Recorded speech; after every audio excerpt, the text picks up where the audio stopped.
내 영광 되신 주로다. 광명한 해와 명랑한 저 달빛 수많은 별들 빛나나 주 예수 빛은 더 찬란하여 참 비교할 수 없도다.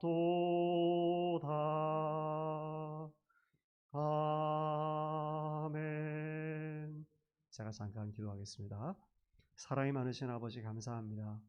귀한 주일 우리 아버지 하나님 앞에 예배하게 하시고 성도들이 함께 식사를 나누며 교제한 이후에 오늘도 제1회 웰다잉 세미나 세 번째 주 마지막 시간으로 함께 또 이 자리에 함께 모였습니다. 아버지 하나님, 오늘 우리가 함께 강의를 들으면서 또 함께 이야기를 나누면서 우리에게 참 많은 유익이 있게 해주시고, 그래서 우리가 세상을 살되 그러나 아버지 주께서 우리를 부르실 바로 그날을 준비된 그런 모습 가운데 살아갈 수 있도록 은혜를 더하여 주시옵소서. 예수님의 이름으로 감사드리며 기도합니다. 아멘. 이제 강사님을 소개해 드리도록 하겠습니다. 오늘 이제 세 번째 강의를 또 진행해 주실 분은 이혜원 팀장님이십니다. 각당 복지재단에서 죽음을 준비하는 회에서 교육을 담당하고 계시고요. 이제 앞으로 나오실 텐데 우리 박수로 환영하도록 하겠습니다. 네, 방금 목사님께 소개받은 각당 복지재단의 이혜원 팀장입니다. 저는 각당 복지재단에서 사전연명의료 의향서 사업본부에서 이제 그 실무를 맡고 있고요. 그리고 저희 재단에서 하는 교육에 총괄을 하고 있는 이제 그런 일들을 하고 있습니다. 현장에 이렇게 나와서 여러분들 만나 뵙는 게 너무 그래서 행복해요. 여러분들 저 반갑습니까? 반갑으면 반가우시면 큰 박수로 한번 좀 맞아주시겠어요? 지금 이제 점심 시간이 이제 지나고 이제 약간 피곤한 시간이기도 하고 그래서 제가 빠르게 여러분들께 유익한 시간이 되도록 그렇게 한번 노력을 해보도록 하겠습니다. 각당이라는 말이 혹시 무슨 뜻인지 생각해 보셨어요? 생각 안 해보셨죠? 각당의 뜻이 도대체 무엇일까? 처음에 저도 각당이라는 곳을 이렇게 인터넷을 통해서 이렇게 좀 찾아보면서 약간 불교 재단인가 이런 생각을 한 거예요. 각당이라는 그런 말이 무슨 뜻일까? 각당이라는 말은 깨달을 각, 집당. 그래서 깨닫는 집이라는 뜻을 가지고 있어요. 그래서 우리 지금 이런 교육과도 굉장히 잘 맞는 이제 그런 그 처음에 각당이라는 말을 들으면 너무 어렵고 발음이 뭐라고요? 이러고 여러 번 물어보시거든요. 그래서 깨닫는 집, 그래서 이제 그 여러 가지를 깨닫는 이제 그런 교육들을 저희가 많이 하고 있고, 이 교육을 통해서 이 세상에 선한 영향력을 끼치고자 여러분들 그런 교육의 어떤 연구나 이런 것들을 많이 하고 있습니다. 혹시 그런 게 궁금하신 분은 각당복지재단 홈페이지를 통해서 보실 수가 있거든요. 그래서 한번 들어가서 어떤 곳이길래 이렇게 지난주에도 윤득형 소장님께서 오시고 또 이번 주에는 또 제가 이렇게 왔는지 한번 여러분들 찾아보시면 좋겠습니다. 오늘 저는 여러분들에게 지금 세 번째잖아요. 그죠? 맞죠? 네, 여러분들이 리액션을 잘해주시면 저는 또 열심히 네, 오늘 세 번째예요. 근데 두 번째까지 어떠셨어요? 때로는 좀 무겁기도 하고 때로는 조금 부담스럽기도 하고 그리고 때로는 뭐 벌써 이런 것들을 해야 되나 이러고 이제 조금 불편하신 부분도 아마 있으셨을 텐데 혹시 나는 이 세상을 안 죽고 영생할 수 있다. 그렇게 자신할 수 있다. 한번 그럼 손 들어 보시겠어요? 나는 죽음이라는 건 내 인생에 없다. 그러면 다 우리 죽을 걸 알고 계시는 건가요? 네, 맞아요. 죽음은 누구한테나 다 공평하게 똑같이 뭐 돈이 많고 권력이 많은 사람이나 또 뭐 누구한테나 다 똑같이 찾아오는 이제 그런 것이기 때문에 우리는 이걸 준비하지 않으면 안 된다는 거죠. 그래서 처음에 우리 캐치프레이즈가 뭐였냐면 당하는 죽음이 아니라 맞이하는 죽음을 살아야 된다. 그렇죠? 그래서 당하고 나면 우리가 너무나 막 힘들고 어려워서 그냥 그것 때문에 너무 괴로워서 뭐 그냥 힘들어하는 분들을 주변에서 많이 보셨잖아요. 그래서 우리가 죽음을 준비하는 것이 어떤 것인가를 목사님을 통해서 지난주에 또 윤득형 소장님을 통해서 그리고 이제 오늘은 저와 같이 죽음의 실질적인 준비를 할 수 있는 문서를 작성하는 사전 연명 의료 의향서에 대한 것들을 오늘 같이 나눠보려고 합니다. 자, 오늘 강의의 제목이 뭘까요? 한번 같이 큰 소리로 해볼까요? 시작! 의미 있는 삶, 아름다운 마무리. 그래서 제가 오늘 여러분들께 드릴 실질적인 강의는 호스피스와 연명의료 결정제도라는 이런 그 이제 제도를 설명해 드리려고 합니다. 자, 예전에 우리 이제 구약의 인물을 한번 소환을 하려고 합니다. 이스라엘의 주민등록번호 1번이 누구일까요? 아시는 분 손들어 주십시오. 이스라엘의 국부 주민등록번호 1번. 네 글자이고요. 처음에 아로 시작합니다. 손 들고 말씀하셨어요. 선생님, 저기 우리 손 들고. 그렇죠. 권사님이세요? 네, 권사님 나오세요.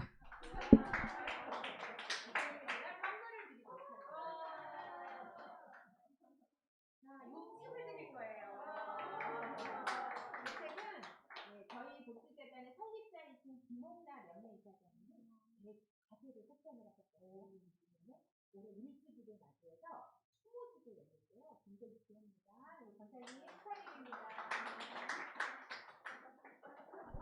다 같이 저를 따라해 보시겠습니다. 천국은 침노하는 자의 것이다. 네, 이제 제가 책이 4권 남았거든요. 5권 갖고 왔어요. 열심히 막 손들고 응답을 해주시기 바랍니다. 아셨죠? 네. 자, 아브라함의 아들이 누구일까요? 누구였어요? 손들고 말씀하셔야지 책을 드리죠. 아브라함의 아들은? 네, 나오세요. 우리 권사님이세요? 사모님이세요? 사모님 나오십시오. 네. 사모님 이럴 때 받으셔야 됩니다.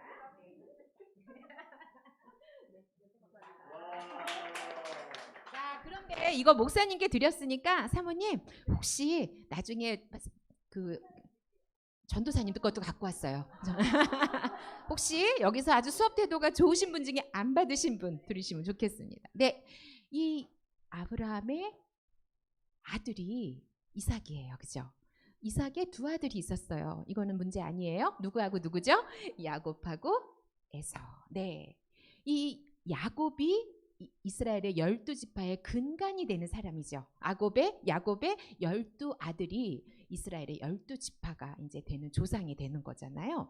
자, 그래서 이 야곱이 이제 여러분의 야곱에 대해서 너무 목사님으로부터 잘 배우셨기 때문에 이 야곱이 이제 창세기 46장에 보면은 아들들을 데리고 애굽으로 가요. 그죠? 애굽으로 가는데 그때 인원이 몇 명이었을까요? 이 문제는 권사님이세요? 집사님이세요? 야, 집사님 최고 박수. 네. 맞아요. 70명이에요. 공부를 열심히 하셨군요. 네, 우리 집사님 축하드립니다. 네. 점점 이제 소진이 되고 있습니다. 네. 70명의 자손을 데리고 애굽으로 가죠. 그래서 애굽에 가서 이제 거기에서 자리를 잡게 되는데 이때 이제 요셉이 야곱을 바로 왕 앞에 데려가죠. 그랬을 때 이제 요셉이 자기 아버지 야곱을 인도하여 바로 앞에 서게 하니 야곱이 바로에게 축복하매. 우리 같이 읽어볼까요? 시작. 바로가 야곱에게 묻되 내 나이가 얼마냐? 야곱이 바로에게 아뢰되 내 나그네 길의 세월이 130년이니이다. 내 나이가 얼마 못 되니 우리 조상의 나그네의 길에 연조를 미치지 못하나 험악한 세월을 보내었나이다 하고 야곱이 바로에게 축복하고 그 앞에서 나오니라. 야곱이 그때 나이가 몇 살이래요? 130년, 130세에 이제 야곱이 바로 왕 앞에 쓴 거예요. 자, 그때부터 이제 130살부터 야곱의 애굽 생활이 시작이 됩니다. 그리고 나서 이제 시간이 지나고 나서 이때 나이가 몇 살이래요? 또 야곱의 나이가 147세. 예, 이제 130년에서 147세니까 이제 애굽에서 17년을 더 사는 거예요. 그렇게 살고 나서 이제 이 야곱이 죽을 날이 가까운 거예요. 그랬을 때 이제 아들들을 불러요. 그렇죠? 그래서 불러서 이제 나를 애굽에 장사하지 않도록 어떻게 하래요? 내가 조상들과 함께 눕거든 너는 나를 어디서 메어다가? 애굽에서 메어다가 조상의 묘지에 장사하라. 이건 무슨 말이죠? 자기를 자기 고향으로 데려가라는 거죠. 메고. 그죠? 애굽에다가 자기를 묻지 말고 자기 고향에 갖다 묻으라 이거예요. 그래서 요셉이 이르되 내가 아버지의 말씀대로 행하리이다. 우리가 다 원하는 죽음이죠. 맞죠? 내가 그 유언을 하는 거예요. 그럼 자녀가 그 얘기를 듣고 내가 이제 하고 싶은 말들을 다 하고 그리고 이후에는 이제 야곱이 자기 아들들에게 유언을 다 해요. 하나하나. 그죠? 우리 성경에서 그거 다 보셨잖아요. 그렇게 하고 이제 하나님의 부름을 받습니다. 야곱이 아까 얘기했을 때 험악한 세월을 보냈습니다라고 얘기하죠. 야곱의 일생을 우리가 알다시피 얼마나 험악한 삶을 살았습니까? 쫓기기도 했다가 막 여러 가지 어려움 속에서 그죠? 그렇게 살고 그러고 나서 험악한 세월을 보낸 후에 이제 그래도 나중에는 요셉에게 자기의 얘기를 하고 그리고 어떻게 해달라는 유언도 하고 그리고 이제 가족들이 아들들이 둘러보는 가운데에서 이제 하나님의 부름을 받는 이게 다 우리가 원하는 죽음이에요. 근데 이런 죽음을 우리가 죽을 수가 있을까요? 다 이렇게 예정되어 있나요? 예정되어 있지 않아요. 우리 어떻게 갈지 아무도 모르잖아요. 그죠? 그런데 그렇게 우리가 아무도 모르는 그런 가운데에서 이제 우리의 삶을 한번 돌아보겠습니다. 자, 제일 처음에 이제 우리가 사랑하는 사람 둘이 만나 아주 예쁜 연애를 하고 그리고 결혼식을 올려요. 그 다음에 어떡하죠? 아기를 낳고 그리고 또 어떤 집에서 살까 그리고 또 열심히 돈을 모아서 이렇게 좋은 집도 살 수도 있고 못 살 수도 있고 그죠? 자, 그 다음에 또 어떻게 해요? 아프기도 해요 우리가 그죠? 그 다음에 또 어떻게 해요? 이렇게 이제 힘든 그런 상황 속에서 이제 거동도 불편해지고 뭔가의 의지, 지팡이나 이런 것들에 의지를 해야 몸이 쇠약해지는 이제 그런 상태가 되고요. 그렇게 해서 여러 번 중환자실에도 들어가고 수술도 하고 병원 신세를 지다가 결국은 이렇게 죽게 되는 이런 상황 속에 이제 우리는 이제 계속해서 가고 있습니다. 우리의 삶이. 이렇게 가고 있는데 생애 마지막 날에 여러분은 어디에서 어떻게 계시고 싶으신가요? 아까 우리 야곱은 가족들이 다 둘러보고 있는 가운데 자녀들에게 축복도 하고 그리고 뭐 어떤 앞으로의 해야 되는 부분에 대해서도 이제 바람을 얘기하기도 하고 이렇게 했는데 우리도 그렇게 했으면 좋겠지만 지금은 어떤 상황일까요? 저렇게 중환자실에서 호수를 끼고 그리고 가서 만져보지도 못하고 하루에 딱 시간 되어져 있는 거 2번만 중환자실에서 들어가 있다가 밖에 나와 있고 그러면 환자는 그 안에서 호흡기 끼고 그 다음에 여러 가지 처치를 막 하면서 계속 고통스러운 가운데 고통스럽다 보니까 어떻게 해요? 재우거든요. 중환자실에 들어가서 눈 뜨고 있는 경우 거의 못 보셨죠? 다 자고 있어요. 그건 왜 그럴까요? 그렇게 하는 치료가 너무 고통스럽기 때문에 그거를 그냥 놔둘 수가 없는 거예요. 다 재워요. 그래서 누가 오는지 가는지도 어떤 때는 겨우 눈을 뜨고 볼 수도 있지만 그렇지 못한 경우들이 꽤 많이 있어요. 그렇게 있다가 혼자 그냥 돌아가시는 경우들이 대부분입니다. 자, 우리의 소망은 이렇게 이 그림처럼 누워 있으면서 가족들과 내가 아까 야곱처럼 이렇게 해다오 하고 이제 나 먼저 천국에 가 있을 테니 너희들도 잘 살다가 나를 따라와라 이렇게 유언하고 아름답게 마무리를 하고 싶은데 그렇게 할 수 있는 상황이 아니라는 거예요. 의학의 발달로 인해서. 그게 참 아이러니하죠. 의학의 발달이 우리가 잘 살 수 있도록 해주는 것도 있지만 잘 죽지 못하게 하는 것도 있다라는 거예요. 여러분들 그거 실감하시지 않습니까? 그렇죠? 자, 그래서 오늘은요. 죽음이 아닌 삶의 문제, 삶의 끝에 우리가 어떤 결정을 해야 되는지에 대한 부분을 여러분들과 함께 나누고자 합니다. 오늘 제가 여러분들께 연명의료 결정제도라는 것을 소개해 드리려고 해요. 이미 아마 방송이나 여러 가지를 통해서 이 제도에 대해서 아시고 계실 거예요. 그런데 이제 오늘도 좀 실질적이고 더 세세하게 이제 말씀을 드리도록 하겠습니다. 자, 서울대학교의 그 강명구 교수님이 웰다잉의 3가지 목표, 요건 아마 여러분들 저기에는 없을 거예요.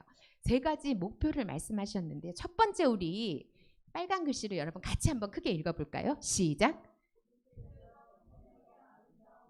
네, 육체적 생명의 아름다운 마무리인데요. 요게 이제 연명 치료를 거부하고 또 호스피스 완화 치료, 그다음에 장기 기증 이런 부분들을 이제 육체적 생명의 아름다운 마무리라고 할 수가 있겠고, 두 번째는 같이 읽어볼까요? 시작. 사회적 관계의 아름다운 마무리. 뭐 죽음이 그냥 내 목숨이 끊어지는 것만이 아니라 육체적인 것뿐만 아니라 사회적 관계의 아름다운 마무리도 있다고 말씀을 하시더라고요. 그래서 이거는 이제 엔딩 노트와 유서 쓰기, 그다음에 장묘 문화 개선 이런 것들이 이제 사회적 관계의 아름다운 마무리고요. 3번째 시작.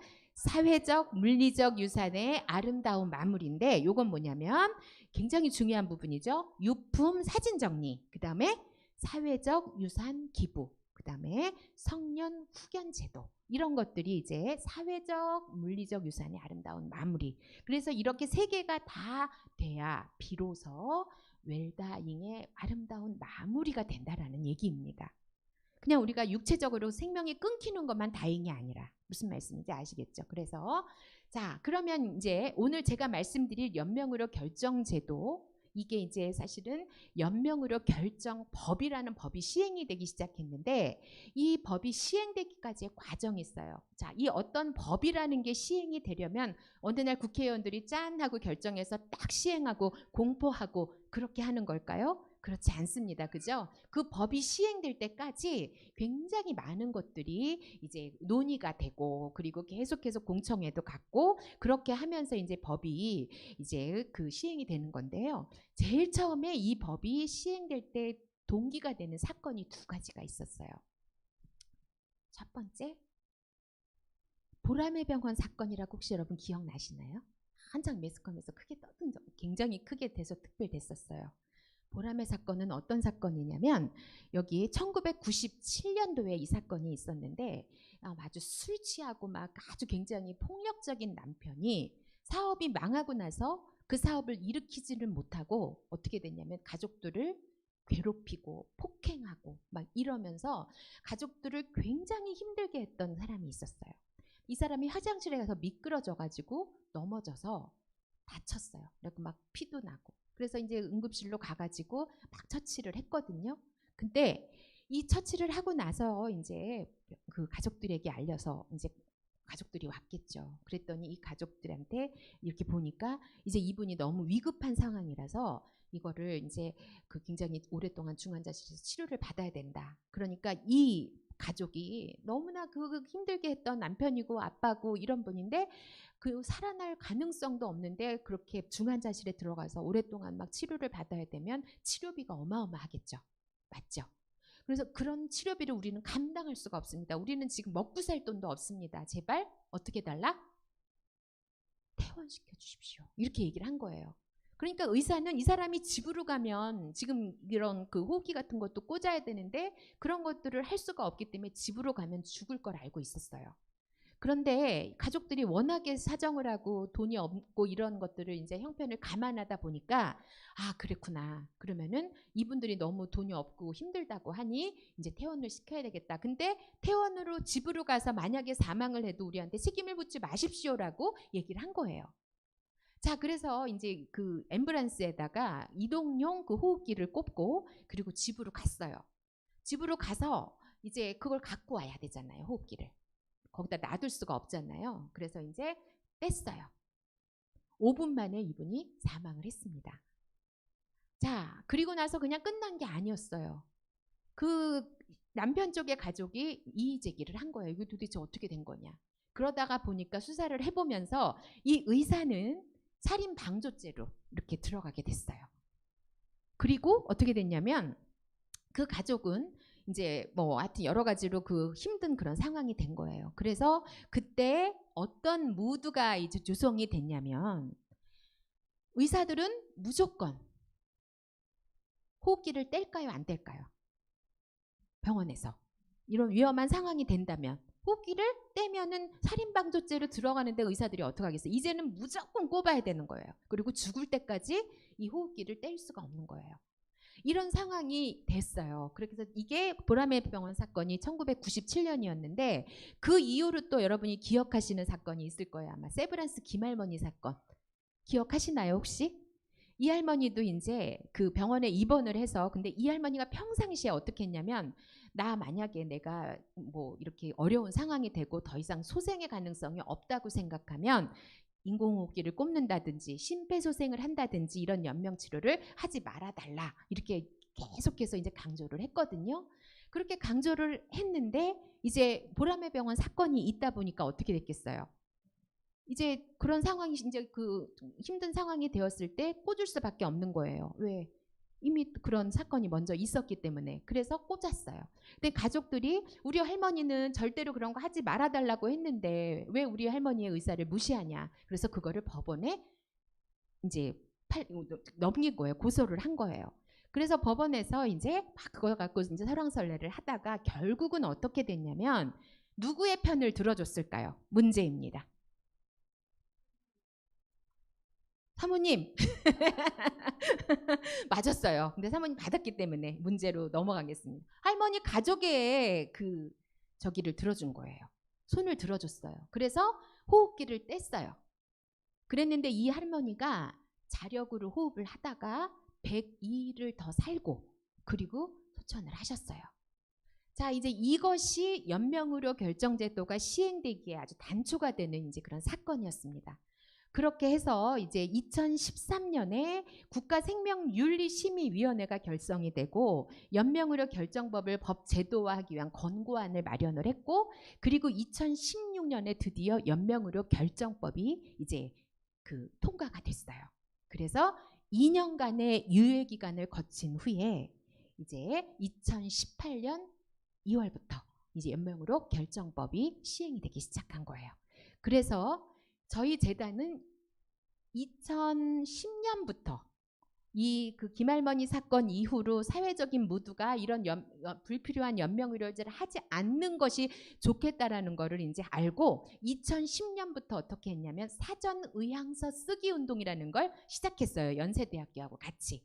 그래서 그때는 연명의료가 아니고 사전의향서 쓰기 운동을 시작해가지고 그래서 이제 어떻게 했냐면은 그때는 뭐 법적인 문서가 아니라 그냥 이제 문서를 저희가 만들었어요. 만들어서 이제 그거를 작성을 해서 가지고 있다가 유사시에 제출을 하도록 의사한테. 그렇게 해서 내 뜻이 지금 나는 임종 단계이라 내 의사를 밝힐 수 없지만 건강할 때 나는 사전연명의료 의향서라는 걸 작성해 놓고 나한테 불필요한 연명의료는 하지 말아주시오라고 의견을 문서에 명시해 놓은 것들을 제출할 수 있도록. 그럼 의사가 그걸 보고 아 이분은 연명의료를 하지 않겠다고 의견을 말해놨구나. 그래서 그 의견을 가능하면 이제 가늠할 수 있도록 이렇게 이제 시작을 한 겁니다.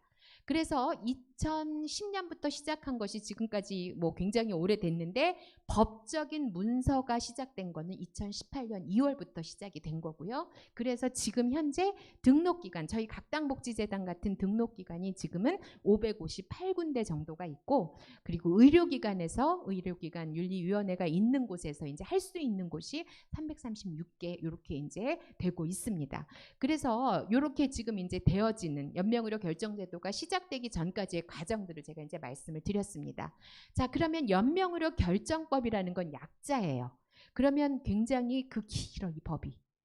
그래서 요게 이 그 법이 이 길고도 긴 법이 아까도 말씀드렸다시피 김할머니 사건이 그 단초가 된 거였고 그래서 대법원의 판결은 김할머니 가족들에게 이제 손을 들어줬다라는 거고요.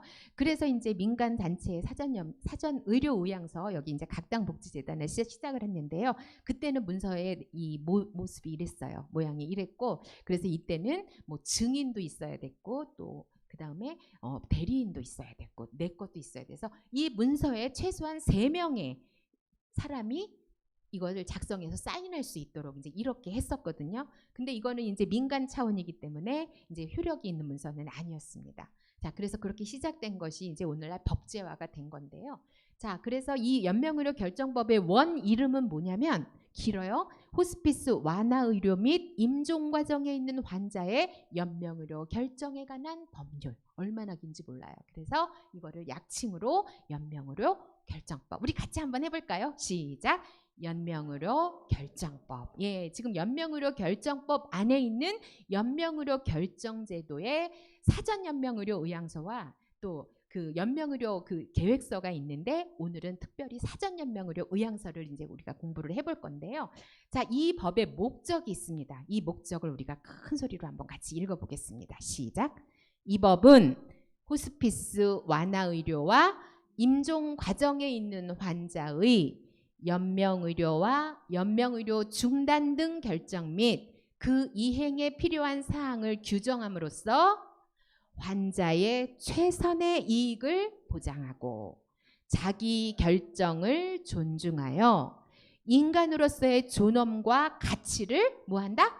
보호한다. 이걸 목적으로 한다는 거예요. 그러니까 연명의료 결정법의 3가지 목적입니다. 이게. 자, 환자 최선의 이익 보장. 이게 왜 이익을 보장하는 거죠? 여러분 아시다시피 병원 중환자실은 어마어마한 비용이 들어가죠.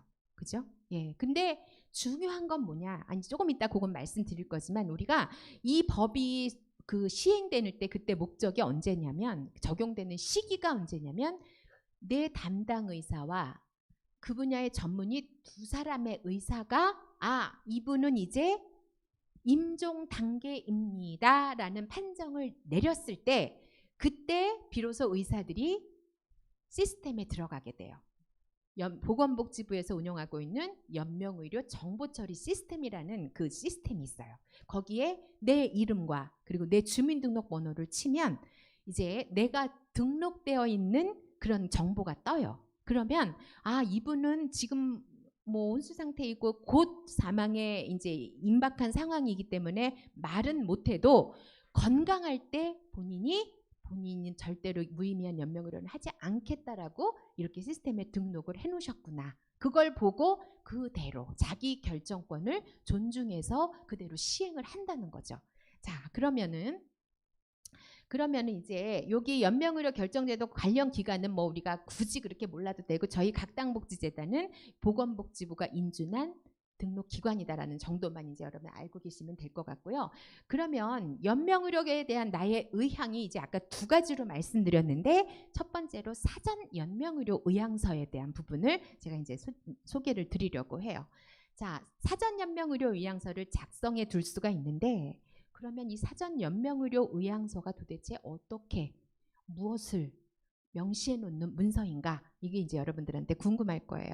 자, 이 사전 연명의료 의향서를 쓸 수 있는 사람은 19세 이상의 성인이면 누구든지 작성할 수가 있어요. 나는 19세가 아직 안 됐다? 손 들어보십시오. 다 19세 이상 되셨어요? 네, 19세 이상의 성인. 근데 여기에 단서가 하나 붙어요. 정신이 명료해야 돼요. 왜냐하면 치매가 있거나 그 다음에 정신박약이거나 그런 사람들은 자기의 결정으로 이거를 했다고 볼 수가 없기 때문에 반드시 정신이 명료한 것이 굉장히 중요합니다. 그래서 저희가 예를 들면 이런 경우가 있어요. 지금 이제 이렇게 우리가 건강하신 분들은 이렇게 오셔서 강의도 듣고 그 다음에 이제 뭐 그래서 본인의 그 건강보험공단이나 이런 데 가서 작성을 하실 수가 있는데 그렇지 않고 누워 계시는 분들 있죠. 자리 보존하고 대소변 받아내고 이런 분들 있잖아요. 근데 그런 분들도 정신이 명료하신 분들이 있을까요? 없을까요? 그쵸? 정신이 명료하신 분들이 있어요. 근데 그분들은 움직이지를 못해. 근데 그분들도 다 대한민국 국민으로서 법의 저촉을 다 받아야 되는 분들이기 때문에 그런 분들에게는 저희 상담사들이 방문도 하거든요. 가서 그분들의 의견을 등록을 해드릴 수가 있어요. 그런데 저희가 안타까운 건 뭐냐면 이게 굉장히 죽음이 임박한 상태에서 해야 된다고 생각을 하시는 거예요. 근데 죽음에 임박한 상태, 건강하지 못한 상태는 흐릿흐릿하고 뭔가 판단을 내릴 수가 없어요. 그런데 그분들한테 막 더군다나 마음도 약해지고 몸도 약해진 상황은 그런 상황인데 가서 이거 이렇게 해야 되고요. 뭐는 어떻고 연명은 어떻고요. 이렇게 얘기하면 다 못 알아들으시거든요. 근데 그거를 미리 19세 이상 성인 건강할 때 작성을 해놓으면 좋을 텐데 그때 이미 임박해서 하다 보니까 상담사도 힘들고 본인은 본인대로 힘들고 그래서 나를 빨리 죽으라는 얘기냐 막 이러면서 막 가족들이 요청해서 한 경우에는 그런 경우들도 있다라는 거예요. 그래서 굉장히 그런 부분에 대해서 안타까운 점이 많아서 오늘 여기 오신 분들 중에 우리 권사님들, 장로님들 또 우리 집사님들 또 성도님들 중에서는 이걸 건강할 때 미리 작성을 해놓고 그렇게 해서 내 그 의견을 앞으로 몇십 년을 우리 건강하게 살다가 하나님께서 부르실 때 그때 필요하지 않은 것들을 내가 하지 않도록 해주시오라고 그렇게 이제 등록을 해놓을 수가 있는 거거든요. 근데 이제 막 그런 어려운 상황들이 막 있어서 현장에서 굉장히 안타까운 부분들이 많습니다. 그래서 미리 이렇게 밝혀놓는 거고 그래서 이제 보건복지부 등록기관에서 이제 신분증을 가지고 상담사와 함께 상담을 하면서 이거를 작성할 수가 있다라는 거예요. 자, 그리고 나서 이제 연명의료 계획서라는 게 있는데 요거는 뭐냐면 아까 사전 연명 의료 의향서 같은 경우는 저희 같은 등록기관의 상담사와 같이 상담을 하면서 작성할 수 있는 건데 이 연명 의료 계획서는 누가 작성하라는 거냐면 병원에서 작성을 해요. 병원에서 그럼 누가 작성할까요? 의사가.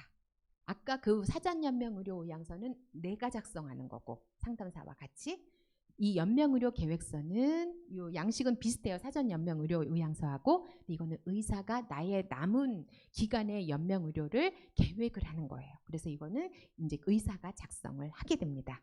자, 문제를 내겠습니다. 사전연명의료의향서는 의사가 작성한다. XO 손으로 해주십시오. 손으로. 네. 왜 자신 있게 손을 크게 들고 해야죠. 자, 연명의료 계획서는 내가 한다. 자, 다시 사전연명의료 의향서는 내가 한다. 장로님이세요? 우리 저기 아주 크게 말씀을 잘해 주셔가지고요. 제가 책을 드리겠습니다.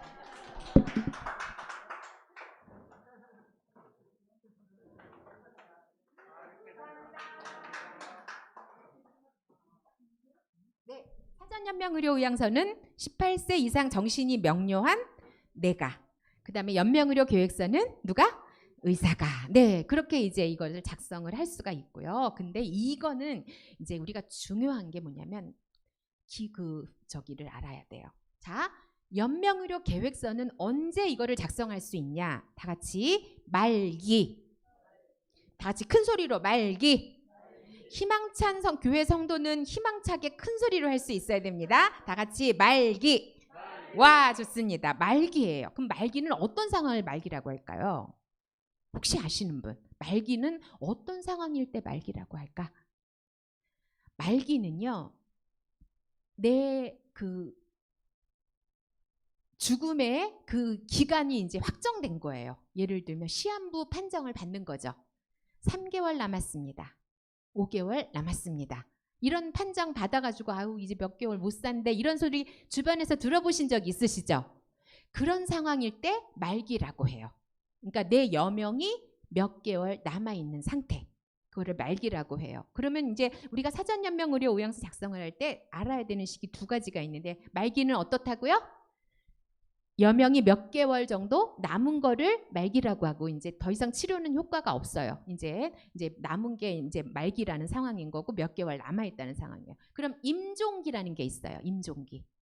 임종기는 그럼 어떤 상황일까요? 임종기는 사망에 임박해서 수일 내에 사망이 예상된다고 판단된 사람.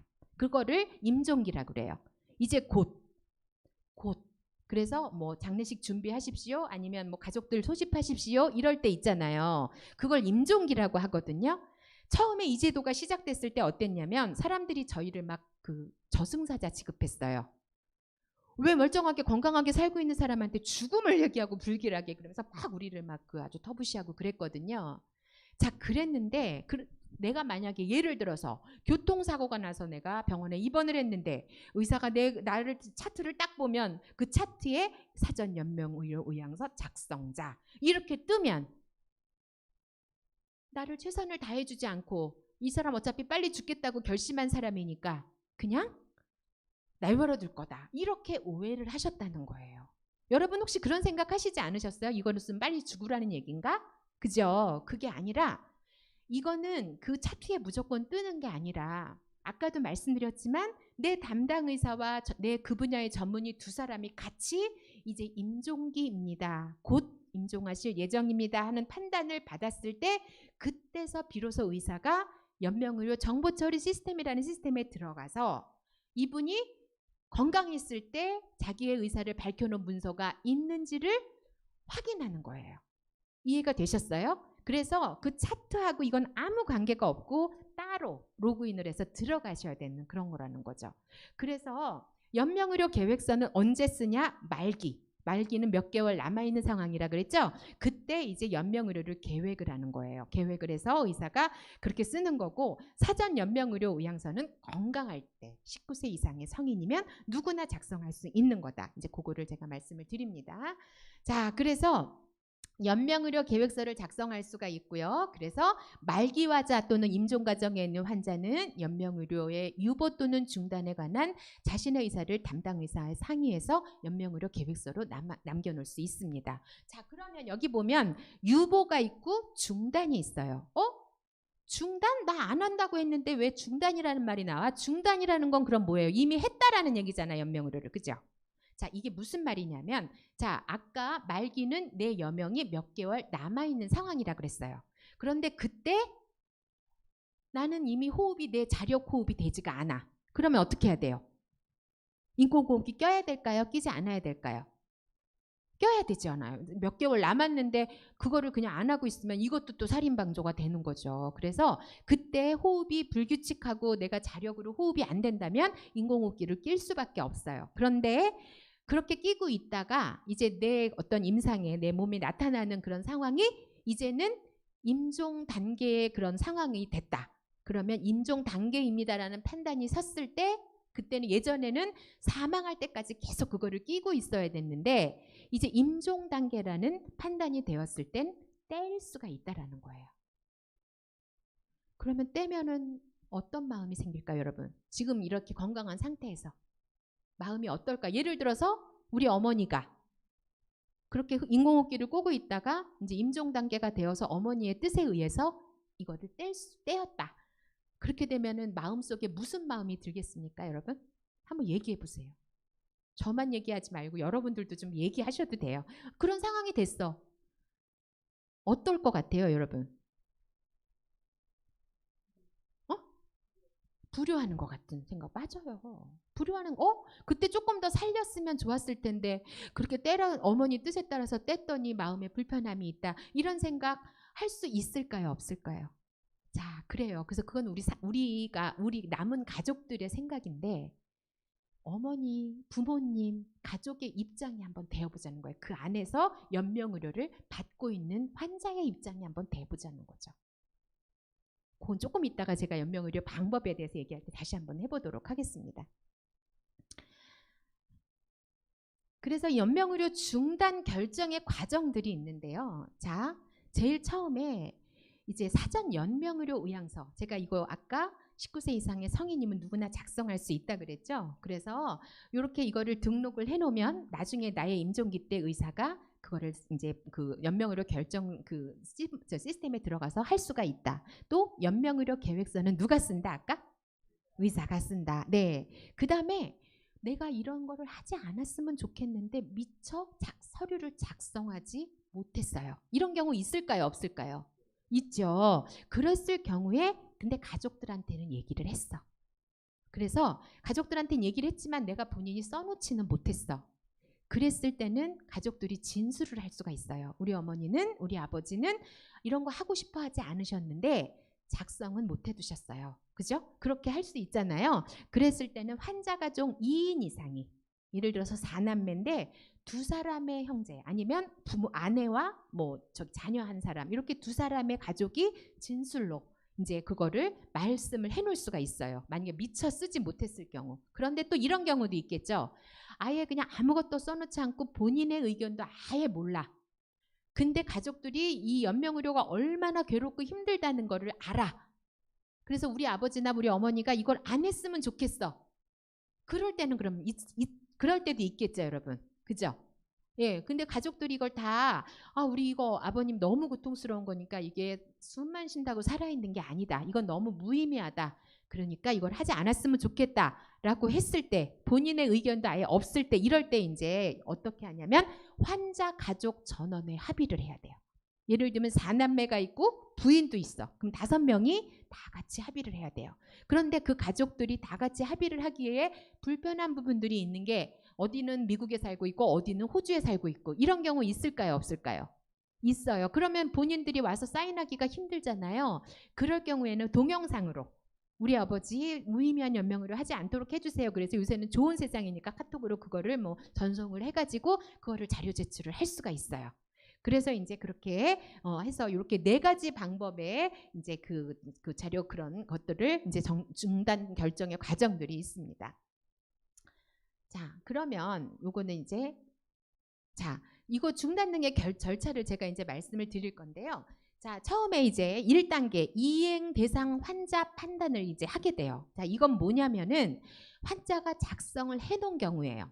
사전연명의료 의향서를 작성을 했을 때, 그때 이제 여기에 임종 과정에 있는 환자의 판단서라는 거를 이제 의사가 내리게 돼요. 아까 2명의 의사가 이 저기를 확인한다 그랬죠?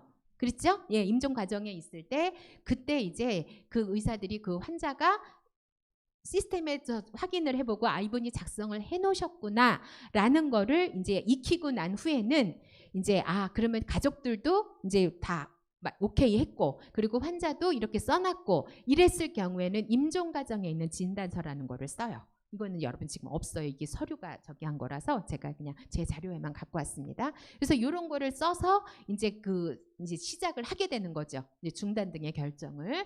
그다음에 2단계는 뭐냐면 또 환자 의사의 확인. 그래서 의사 사전 연명 의료 의향서를 이제 확인을 해서 이제 연명의료 중단 등 결정에 대한 환자의 의사 확인서라는 거를 이제 보고, 그렇게 해서 의사가 작성을 해서 이제 그 중단 등의 결정을 내리게 됩니다. 또 연명의료 계획서, 이제 연명의료 계획서를 의사가 쓰는 걸 썼을 경우에, 그랬을 때 이제 여기에 있는 연명의료 계획서로 또 이제 그런 중단 등의 결정을 하게 되고요.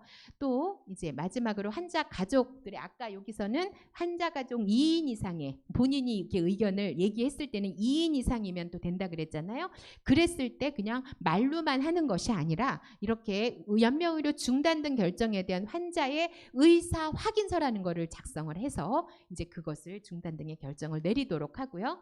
그다음에 이제 전원 합의, 아까 우리 얘기했죠. 환자 가족의 전원 합의가 있었을 때, 본인이 의사를 피력하지 못했을 때, 그때도 이제 여기에 보면 이런 그 서식을 작성을 하게 되어 있어요. 그래서 연명의료 중단 등 결정에 대한 친권자 및 환자 가족 의사 확인서라는 거를 이제 작성을 해서 그거를 또 중단 등의 결정들을 시행할 수 있도록 이제 그렇게 하게 돼서 이런 문서들이 있다라는 거, 예, 그거를 이제 제가 말씀을 드립니다. 그렇게 하고 나면은 이제 드디어 연명의료 중단 등 결정 이행서라는 것을 쓰게 돼요. 그래서 이제 본인의 뜻대로 그것이 이제 진행될 수 있도록 하는데, 자, 그럼 여러분 궁금한 게 있죠. 자, 이런 걸 다 안 하기로 했어.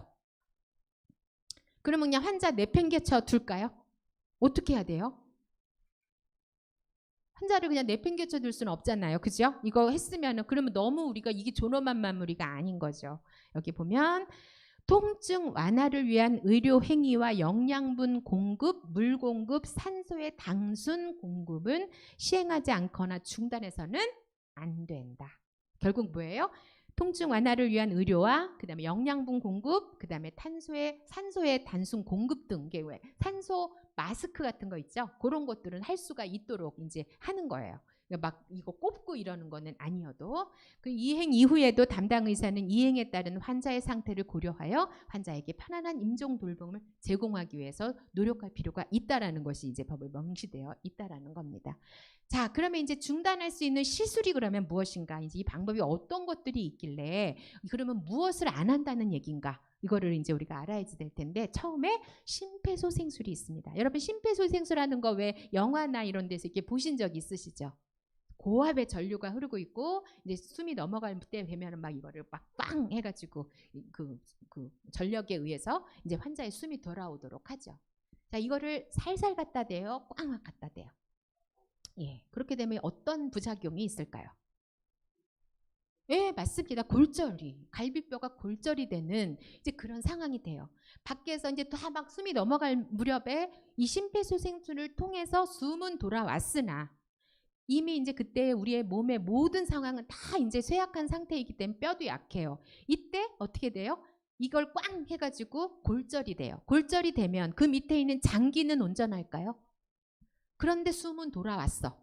살아났대. 아우 다행이야. 그리고 밖에서 가족들은 박수를 치지만 안에 있는 환자는 어떨까요? 고통스러워서 날 그냥 보내주지 왜 도대체 이렇게 살려서 나를 괴롭게 하냐. 그러니까 우리는 우리 입장만 생각하는 거예요. 가족의 그 당사자 입장은 생각 못하고 그저 그냥 살려두는 것이 효도라고 생각을 해서. 근데 이게 아까도 말씀을 드렸지만 살아있을 가능성이 있을 때는 끝까지 다 해야 돼요. 근데 지금 이건 언제냐? 임종 단계라는 거죠. 임종 단계는 어떤 상황이었어요 아까? 수일 내에 사망이 예상되는 환자.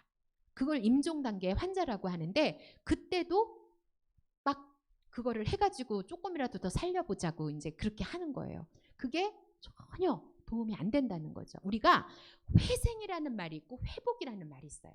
자, 회생은 뭘까요? 이거 문제입니다. 회생. 말 그대로 그냥 회생. 어?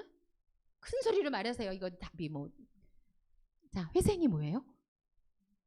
어? 회생 불가. 회생 불가인데 그냥 불가라는 말 빼고 회생이었을 때. 네. 네, 그것도 뭐 맞는 말인데 조금 더 정확하게 회생은 다시 숨을 쉬는 거예요. 예, 회생이라는 말은 다시 숨을 쉬는 거예요. 그런데 회복이라는 말도 들어본 적 있으시죠? 회복은 그럼 어떤 거를 말하는 걸까요? 일상으로 복귀하는 거예요. 그러면 회생은 다시 숨을 쉴 수 있게 된 거고 회복은 일상으로 복귀하는 거니까. 근데 우리가 원하는 건 뭐죠? 회복이죠. 일상으로 복귀해서 이렇게 교회도 오고 또 뭐 친구들 만나서 맛있는 것도 먹으러 가고 회복을 원해요. 근데 회생은 다시 숨을 쉴 수는 있으나 여전히 나는 의식도 없고 그냥 그죠? 그냥 아주 그 어려운 상황을 지금 연명 의료를 그야말로 하고 있는 거예요. 자, 그런 상황이기 때문에 사실 굉장히 어려운 상황이죠. 그냥 옛날 같으면 자연사 하면 좋겠는데 이제 의학이 발달해서 자연사도 못하게 만들어놨다는 거죠. 그죠? 그래서 이 심폐소생술은 이렇게 골절, 아픔 이런 것들이 있어서 굉장히 환자들이 고통스러워하고 힘들어한다는 거. 자, 그 다음에 또 이제 이게 이제 그 심폐소생술 하는 거고요. 인공호흡기 착용이라는 게 이게 굉장히 이거 지금 여기 보면은 목 뚫은 거 보이시죠? 이 인공호흡기 착용이 두 가지예요. 하나는 입으로 경구용이 있고 하나는 이제 여기 그 절개, 기관 절개인데 자, 경구는 아주 짧을 때 그죠? 아주 그 진짜 짧게 할 때는 경구를 하는데 이게 계속 길게 됐을 경우에 세균 감염도 있고 굉장히 어려운 상황이에요. 그래서 이제 조금 길게 간다 그러면은 이제 목을 이게 기관지를 절개를 하게 되는데 자, 이 기계가 이렇게 들어갔어요. 근데 기계라는 거는 융통성이 없어요. 그냥 이 조절되어 있는 거 그대로 얘는 그냥 그 일만 할 뿐이야. 근데 내가 의식을 가지고 있으면 이 기계를 내가 따라가야 되는데 따라갈 수가 없잖아요. 왜냐하면 나는 그때는 이미 임종 단계이기 때문에 숨을 쉬었다가 또 막 이렇게 그게 그 호흡이 고르지가 않다라는 거죠. 그렇게 되었을 때 어떻게 되냐면은 내가 막 그걸 딸려가기도 하고 막 힘드니까 너무 괴로워서 이때는 인공호흡기를 꽂고 있는 사람은 절대로 깨워놓지 않아요. 재워야지 그 고통을 이길 수가 있는 거예요. 그래서 이게 인공호흡기 꽂고 있는 사람은 다 자고 있어요. 대부분. 인공호흡기 끼고 있으면서 눈 뜬 사람 보셨나요? 혹시 여러분? 중환자실 들어가서? 그렇지 않아요. 그죠? 그래서 그렇게 고통 속에 있다가 그것도 이제 다 못했을 경우에는 이제 사망을 하게 되는 건데, 자, 그 다음에 또 뭐가 있냐? 혈액투석이 있어요. 다 지금 여러분 임종 단계 판정을 받았을 때를 지금 생각하는 거예요. 그죠? 임종 단계에서 혈액투석이 의미가 있을까요? 없을까요? 없어요. 막 그래서 이 혈관 다 숨어버리고 그런 상황 속에 혈액투석을 하다가 막 이게 또 얼마나 그게 굵어요. 그냥 막 완전히 피바다가 되고, 그래서 이런 상황 속에서 경험을 해보신 분들은 가족들이 고인 사망 후에 본인들이 와서 작성을 했어. 이거 절대로 이거는 할 것이 아니다. 이렇게 이제 말씀을 하시면서, 자, 그래서 이렇게 투석하는 모습이고요. 그 다음에 이제 항암제 투여, 이것도 역시 마찬가지예요. 임종 단계에서 항암제 투여는 아무런 의미가 없다라는 거죠. 그래서 그 다음에 이제 에크모라는 게 있어요. 체외 생명 유지술에서 코로나로 인해서 이 체외 생명 유지술이 굉장히 이제 많이 그 매스컴에도 나왔었는데, 이제 투석하고 달리 이제 우리 몸 안에서 다 순환이 되고 있었는데 그게 용이하지 않았을 경우에 이걸 밖에서 체외에서 이제 이거를 그 이산화탄소를 제거하고 산소를 다시 넣어서 다시 피를 돌리는 거예요. 그래서 이 체외 생명 유지술이라는 게 있고, 그 다음에 이게 이제 그 체외 생명 유지술의 그 이제 방법입니다. 그 다음에 또 하나 뭐가 있을까요? 수혈이 있어요. 수혈이 있고, 그 다음에 이제 그 혈압 상승제 투여라는 게 있는데, 이제 우리 마지막에 되면 이제 혈압이 뚝뚝뚝뚝 떨어질 때 혈압을 강제로 이렇게 올리는 이제 혈압 상승제를 쓰게 되는데, 이때 이제 이것도 이제 지금 나라에서 연명의료 결정제도 안에 있는 그 해서는 안 되는 의료의 이제 7가지가 바로 이렇게 이제 되어 있습니다. 그래서 이제 기타로 보면 그 밖에 담당 의사가 환자의 최선의 이익을 보장하기 위해 시행하지 않거나 중단할 필요가 있다고 의학적으로 판단하는 시술은 다 안 한다. 이때가 다 언제다? 임종 단계. 아까 누가 그랬어? 임종. 선생님, 저기 집사님이세요? 아까 누가 임종 이렇게 말씀하셨는데. 전도사님이셨어요? 네, 알겠습니다, 전사님. 네, 이렇게 반드시 이걸 기억하셔야 돼요. 임종 단계. 임종 단계는 회생의 가능성이 없고 치료에도 효과가 나타나지 않으면서 사망에 임박한 상태를 임종 단계라고 한다. 요때 이제 이런 것들이 이루어지지 않게 하겠다 이거예요. 결론은 아주 이것만 여러분 명심하시면 돼요. 자, 그래서 이렇게 이제 그런데 이제 질문들이 많이 오거든요. 첫 번째, 사망하는 모든 환자가 이 법에 적용을 받나요? 만약에 집에서 환자가 사망하실 경우도 있죠. 그렇죠? 그러면 그 집에서 사망할 경우 이 법에 적용을 받을까요? 아니에요. 그죠? 이거는 병원에 갔을 때, 그죠? 병원에 갔을 때. 그 다음에 또 그 연명의료 제정으로 인해서 안락사와 존엄사가 합법화된 것일까요? 자, 여러분 요즘에 막 굉장히 큰 이슈가 되고 있는 게 안락사 있어요. 그죠? 그죠? 안락사 합법화된 걸까요? 그렇게 여러분 이게 안락사로 잘못 알고 있는 분들도 계시거든요. 절대로 안락사 아니에요. 무의미한 연명의료를 임종 단계에 하지 않겠다라는 거지. 이거를 안락사 뭐 일찍 그냥 내가 원할 때 그냥 내가 편안하게 죽을 수 있게 해주는 것은 아니라는 거예요. 이해가 되셨어요? 네. 자, 그 다음에 사전연명의료 의향서는 본인이 작성해야 되나요? 이거 문제예요. 이거 답이 다 나와 있구나. 아, 문제 아니에요. 그러면 본인이 작성해야 돼요. 이런 경우가 있어요. 부부가 이렇게 왔는데 남편이 이거 꼭 작성해야 돼. 그러면서 이제 부인을 막 데리고 왔어요. 근데 부인이 나는 빨리 죽기 싫어. 막 이제 잘 이걸 모르니까 이거를 잘 몰라서 나는 빨리 죽기 싫어. 그러면서 남편이 막 억지로 끌고 왔는데 몹시 그게 불편해요. 근데 남편이 화장실을 가셨어요. 그러니까 부인이 뭐라 그랬냐면 나 이거 안 할 거예요.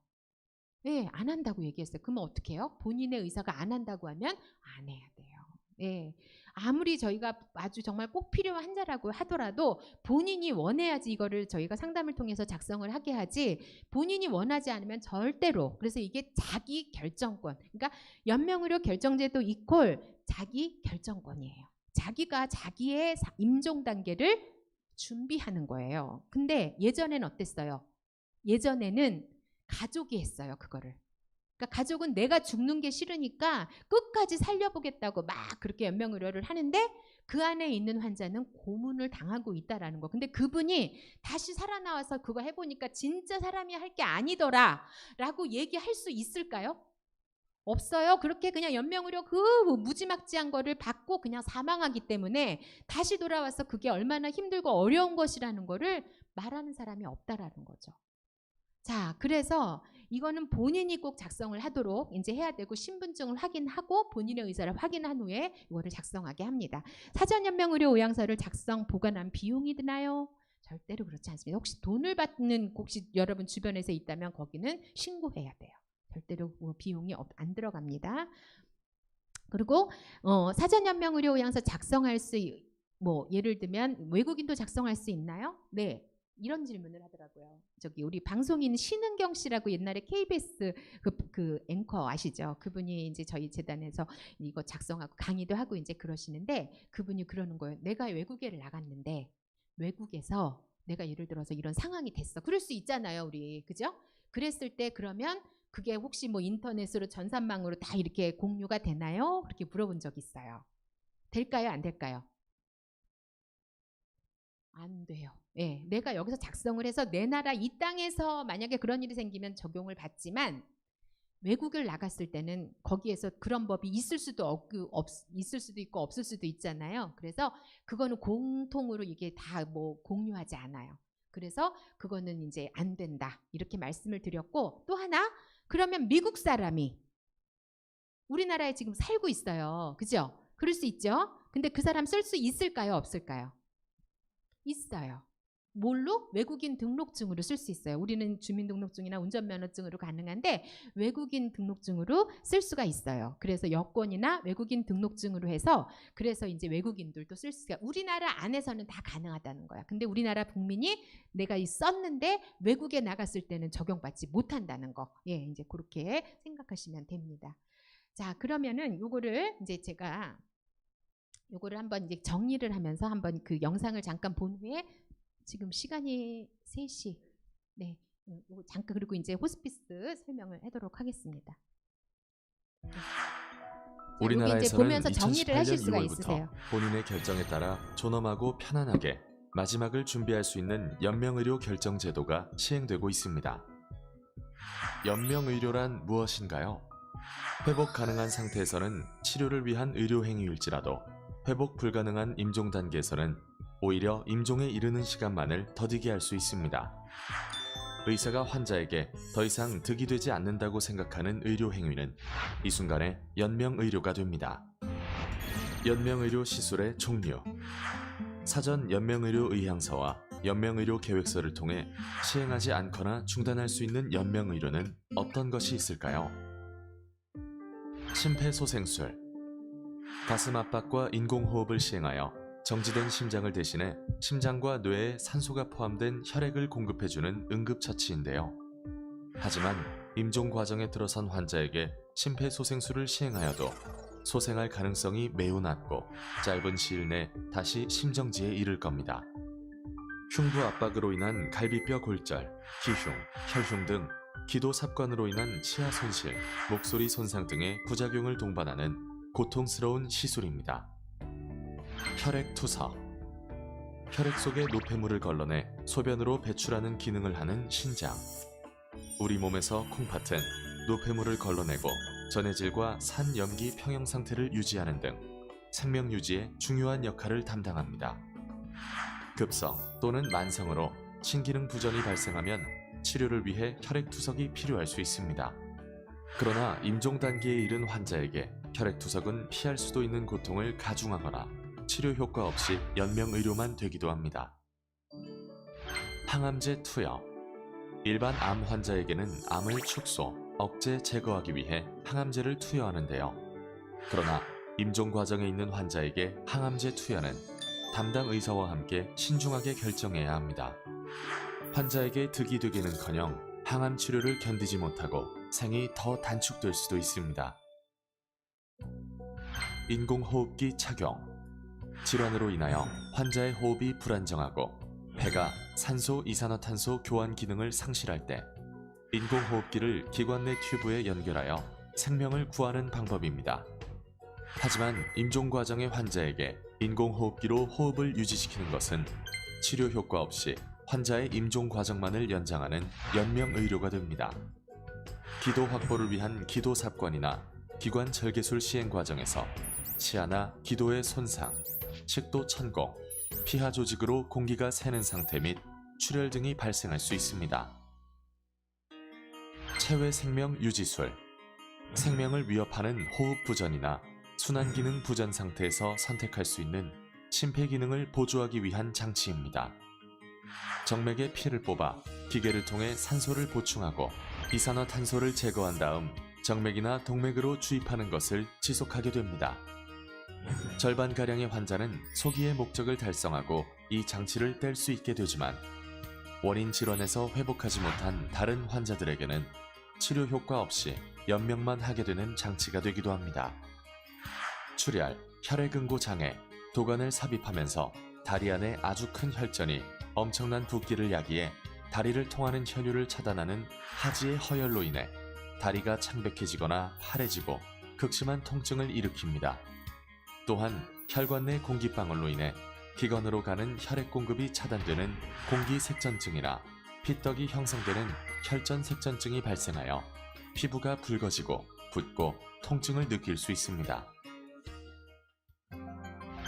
수혈. 중증 환자는 적절한 치료와 회복을 위해 적혈구 혈소판 등 다양한 혈액 성분의 수혈이 필요할 수 있습니다. 하지만 회복하지 못하는 임종 과정의 환자에게 수혈을 하는 것은 가족들의 바람과 달리 환자에게 아무런 도움이 되지 않는 경우가 일반적입니다. 혈압 상승제 투여. 생명을 위협할 정도의 저혈압이나 쇼크 상태에서 혈관 수축제 등 혈압 상승제를 사용합니다. 그러나 임종 과정 환자에게 혈압 상승제를 투여하는 것은 오히려 자연스러운 임종, 불필요한 고통에서 벗어나 존엄한 임종을 맞이하도록 하겠다는 취지에 맞지 않습니다. 이 밖에도 담당 의사가 환자의 상태와 상황에 따라 임종 과정에 있는 환자의 이익을 위해 유보, 중단할 필요가 있다고 판단하는 시술이라면 중단할 수 있습니다. 이렇게 연명의료를 시행하지 않거나 중단하게 되면 담당 의사는 환자의 편안한 임종을 위해 통증 완화 등 적극적이고 적절한 임종 돌봄을 제공해야 합니다. 연명의료를 시행하지 않거나 중단하기로 결정한 임종 과정에 있는 환자는 자신의 삶을 돌아보고 편안하게 마무리하는 기회를 가질 수 있을 것입니다.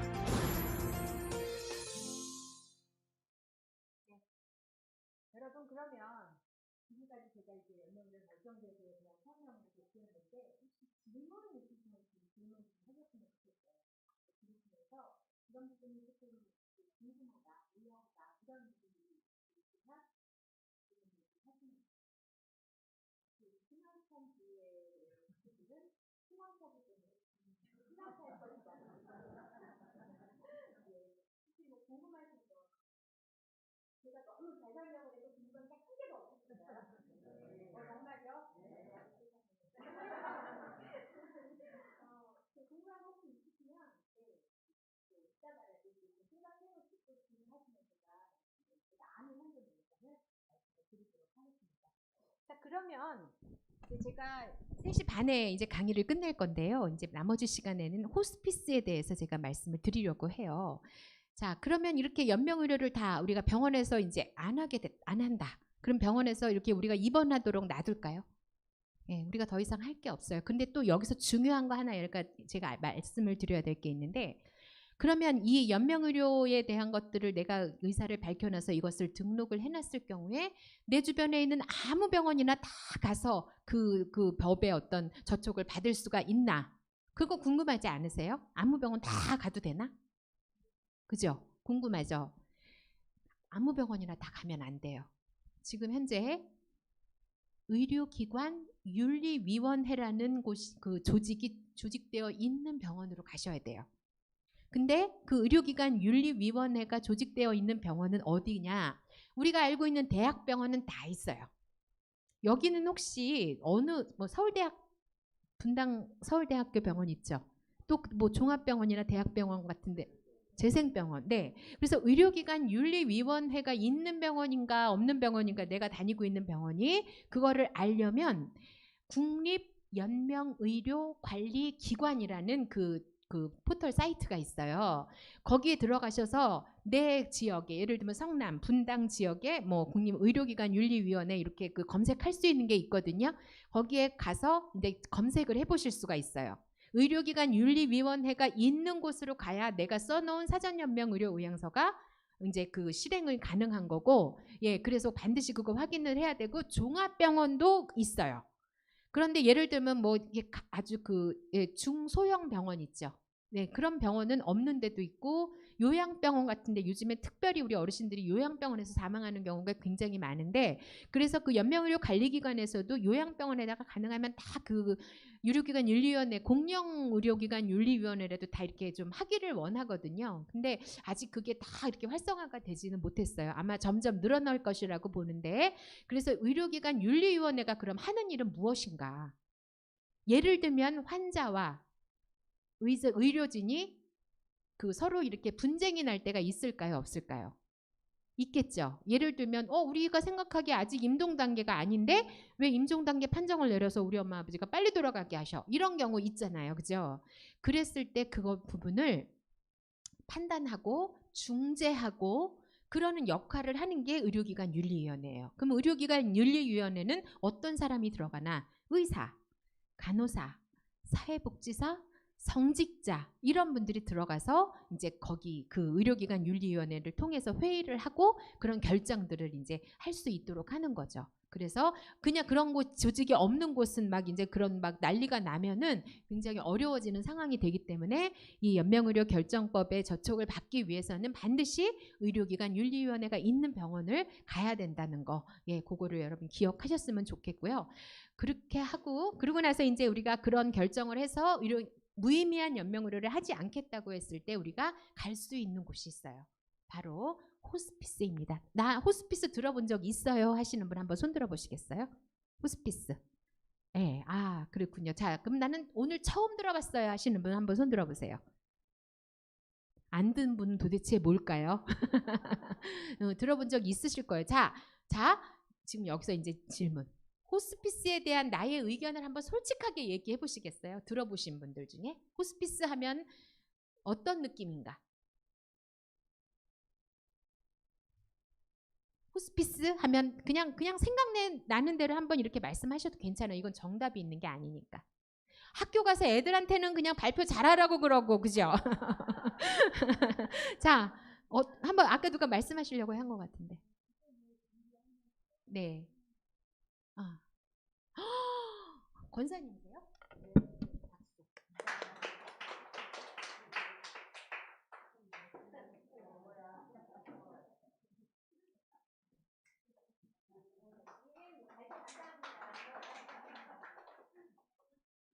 맞아요. 지금 권사님이 얘기 잘해 주셨어요. 잘 준비할 수 있도록, 그죠? 존엄하게 마무리할 수 있도록. 우리가 지금 의미 있는 삶, 존엄한 마무리에 대한 것들을 하고 있는 거예요. 그 병원에서 심폐소생에서 막 그런 여러 가지 어려운 상황, 그런 상황 속에 고통스러워하는 것이 환자의 마지막 모습이라고 한다면 가족들은 고인을 보내고 나서도 그 고통스러워했던 그 모습의 잔상이 너무 많이 남아서 굉장히 힘들어해요. 그런데 또 어떤 사람은 어때요? 내가 그때 엄마를 조금 더 놔둘 걸. 왜 그거를 먼저 그냥 띄어서 연명을 안 하겠다 그래서 엄마가 빨리 돌아가게 하셨을까? 이런 것도 남아요. 그런데 그런 것들 남아있는 분들은 지금 다 그거 잊어버리셔야 돼요. 왜? 편안한 곳으로 가시게 한 게 맞는 거죠. 예, 그죠? 무슨 말씀인지 아시겠죠? 그렇게 이제 그런 뭐 어떤 죄책감 같은 거 갖고 있는 분은 그거를 다 이제 일소하시고 그 다음에 호스피스라는 곳에 가서 어떻게 인생을 마무리할 수 있는지를 이제 지금부터 말씀을 얼른 드리겠습니다.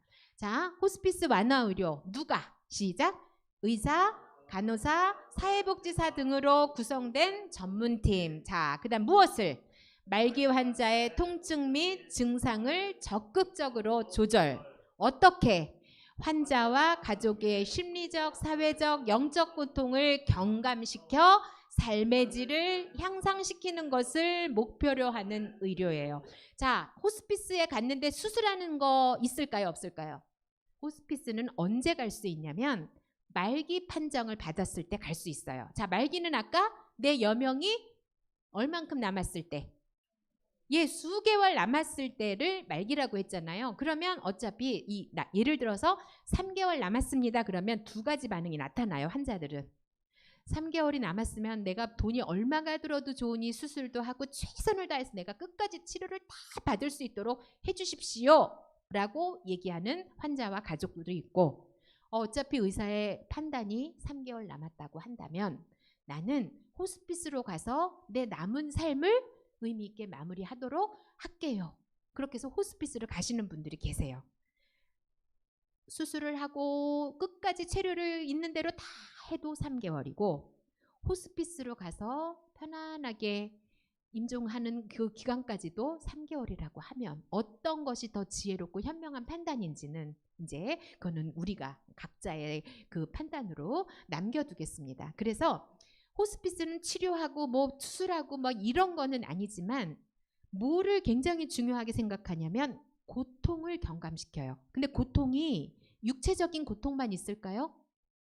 심리적인, 영적인 이런 고통이 있잖아요. 왜 하나님이 나를 이렇게 그냥 나는 여지껏 열심히 살았는데 이렇게 빨리 데려가나. 그리고 원망도 있고 그것도 영적인 고통이죠. 그죠? 그 다음에 또 심리적으로 이제 나는 가게 되니까 죽음에 대한 두려움이 너무 크니까 그런 고통도 있고, 뭐 육체적인 고통은 말할 것도 없어요. 자, 암성 고통이 여러분, 우리 여자분들은 출산을 해보셨잖아요. 그죠? 출산했을 때 고통이 어마어마하죠. 정말 하늘이 노랄 정도로 정말 그런 고통이 있어요. 근데 암성 고통은 출산 고통의 10배 이상이래요. 의사의 말을 들어봤더니 굉장히 아픈 거죠. 근데 이 고통이 있으면은 얼마나 힘들겠어요, 그 환자한테. 그래서 환자한테 가장 힘든 것이 고통이, 육체적인 고통인데 이 고통을 경감시키는 거. 그러니까 통증 조절을 해주는 거예요, 호스피스에서.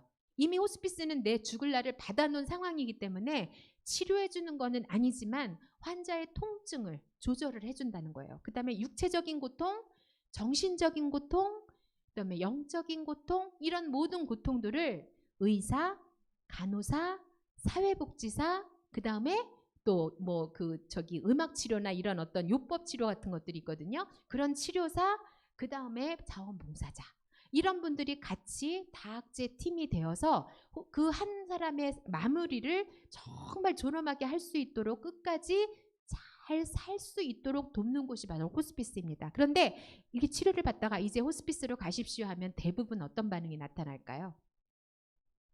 대부분 나를 이제 놨구나, 나를 이제 버렸구나, 이렇게 생각해서 호스피스로 가라 그러는 건 굉장히 막 아주 불쾌하고 끝까지 안 가려고 하거든요.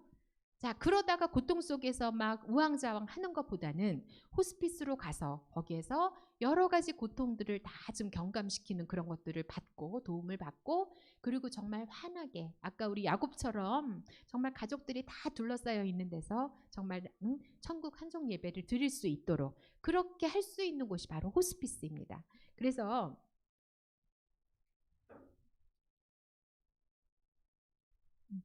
아까 말씀드렸다시피 호스피스는 의사, 간호사, 사회복지사, 자원봉사자, 영적 지도자나 기타 전문 인력들이 이제 그곳에서 있으면서 팀으로 움직여서 그렇게 돌봄을 하고 있고요. 그래서 이 호스피스의 종류는 입원형 호스피스가 있고 가정형 호스피스가 있고 그다음에 자문형 호스피스가 있어요. 입원형 호스피스는 뭐냐면 여기는 이제 우리가 알고 있는 호스피스 병동 중에 제일 큰 병원이 샘물 호스피스라는 곳 혹시 들어보신 적 있으세요? 네, 샘물 호스피스가 아마 독립형 호스피스 중에서는 가장 큰 베드 보유율이 제일 많은 그런 호스피스거든요. 거기는 호스피스만 해요. 그리고 이제 동백에 있는 성루카병원이라고 천주교 재단에서 하는 병원. 저는 개인적으로 개신교에서도 좀 우리 기독교에서도 호스피스를 좀 운영했으면 좋겠다고 이제 생각을 하고 저희 각당복지재단에서도 지금 큰 그림으로 호스피스 병원을 좀 이렇게 세우고자 하는 계획들을 지금 세우고 있거든요. 그래서 이렇게 이제 호스피스 이제 그야말로 독립형 호스피스라 그래서 호스피스만 하는 그런 곳이 있고 가정용 호스피스는 그야말로 의사가 왕진을 가는 거예요. 옛날처럼 왕진 가방을 들고 가서 이제 환자의 어떤 그 우리 어르신들의 제가 복지관이나 이런 곳에 가서 이렇게 물어봐요. 내 마지막 날이 어디에 있으면 좋겠습니까? 하면 그냥 내 집, 내가 누워있던 침대 거기에서 그냥 식구들 다 함께 이렇게 안녕하고 갔으면 좋겠다는 소망을 다들 갖고 계시거든요. 그래서 집을 떠나는 건 굉장히 불편한 일이고 낯선 환경이고 힘든 환경인데 가정용 호스피스가 그래서 굉장히 좀 확대가 돼야 되는 상황인데 지금 이제 시범 사업을 지나서 본 사업으로 들어가서 지금 이제 가정 호스피스가 좀 확대되고 있는 그런 상황이에요. 그래서 이제 장비도 대여하고 또 그런 병원하고 연계도 하면서 이제 주야간 전화 상담도 하고 임종 준비 교육하고 돌봄 지원을 이제 확대하고 있는 상황이고 자문형 호스피스는 뭐냐면 이제 관리 그 내 담당 의사가 자문을 해주는 거예요. 그 환자를. 그래서 심리사회적 영적 돌봄을 하고 또 사전 돌봄 계획 상담 지원을 하고요. 그리고 또 임종준비 교육 및 돌봄 지원도 하면서 호스피스 입원의 경우에 그러니까 말기암의 경우 제가 서비스를 연계하는 이제 그런 것으로 해서 이제 내 담당 의사가 만약에 내과면 내과 의사가 호스피스에 자문을 해주는 거죠. 이 환자에 대해서. 그거를 자문형 호스피스라고 합니다. 그래서 호스피스를 통한 죽음은 우리 같이 한번 읽어보겠습니다. 목소리 조그맣게 하실 거예요? 크게 하실 거예요? 네, 목사님 감사합니다. 시작. 한 인간으로 하여금 자신의 인생을 완성시킬 수 있도록 도와주는 작업이다. 두 번째, 마지막 성장기에서 초월된 삶을 살 수 있도록 도와준다. 세 번째, 자신이 가야 할 다음 세상에 대한 긍정적인 확신을 갖도록 도와준다. 호스피스에서 이런 거를 하는 거죠. 그래서 저희 이제 무지개 호스피스라고 저희 그 교육을 하는데 호스피스 자원봉사자들을 교육을 해서 뭐 샘물 호스피스도 보내고 서울대병원도 보내고 세브란스도 보내고 다 이렇게 이제 그 연결이 되어 있거든요.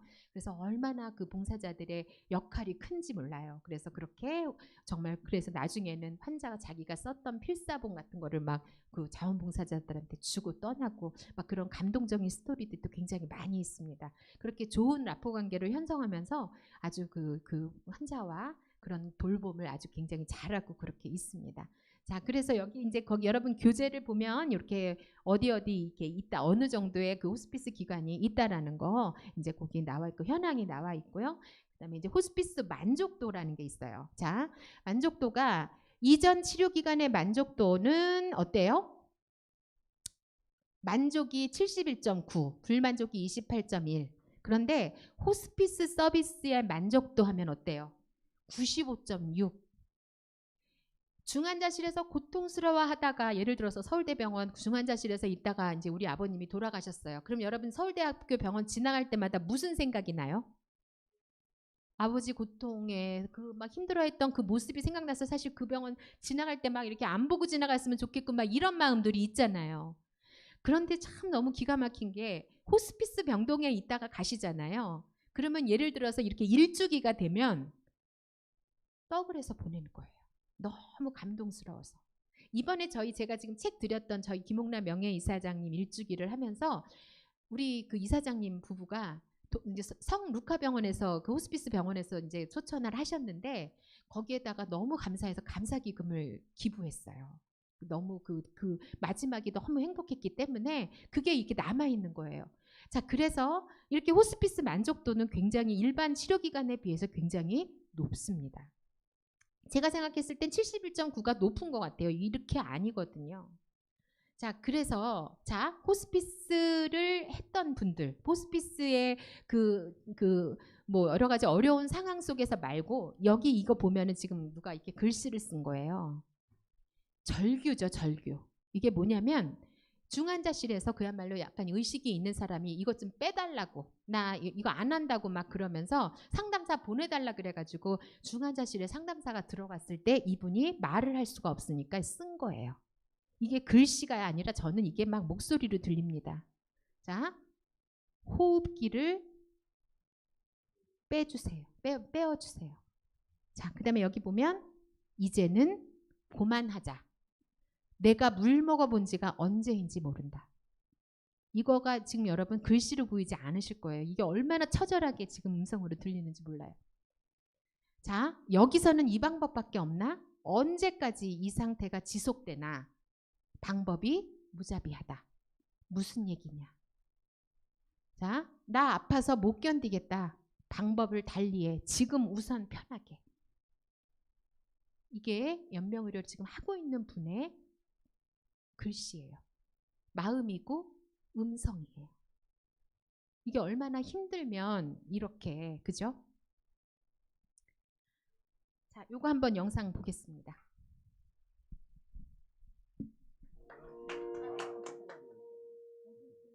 잠깐 설명한 다음에 이거는 지금 뭐냐면 그 목숨이라는 영화 혹시 여러분 보신 분 계실까요? 영화 목숨이라는 게 이게 모현 호스피스가 이제 지금은 없어졌어요. 근데 모현 호스피스에서 다큐로 제작한 영화예요, 이게.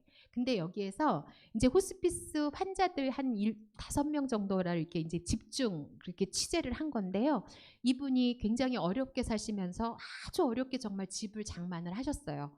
근데 그 집에 들어가지도 못하고 이제 암에 걸려가지고 고통을 받게 되는 거예요. 그래서 그 호스피스에서 어떻게 이분을 도와서 이분이 이제 그 집도 가볼 수 있고 이제 결혼식도 못했는데 결혼식도 이렇게 할 수 있도록 돕는지 짧은 영상이지만 우리 같이 한번 호스피스 병동의 이야기를 아까 그 연명의료와 비교해서 한번 같이 보도록 하겠습니다.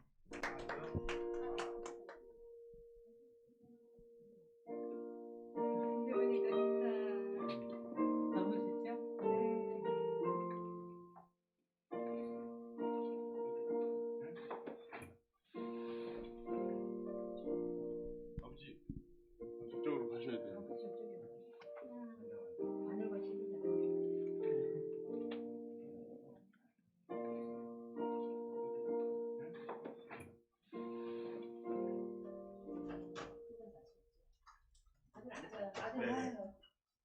지연이가 이렇게 하나거든요.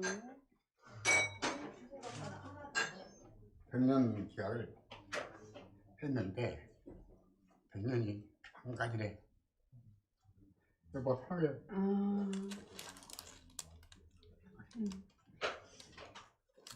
당신 화장만 시키고 아니야. 엄청 사랑하는 거 알지? 그럼. 내가 엄마 사랑 먹고 지금까지 자랐는데 이제 나도 30살 됐고 벌써 그랬네. 엄마 이제 효도 드리려고 취업도 했고 저도 너 받았네. 내가 엄마 첫 달 월급 타면은 아 빨간 내복 사서 갈 테니까 그래. 많이 사랑하니까. 그래 우리 다들 앞으로 꿈을 안고 살자. 네 고마워. 됐어. 치즈를 치즈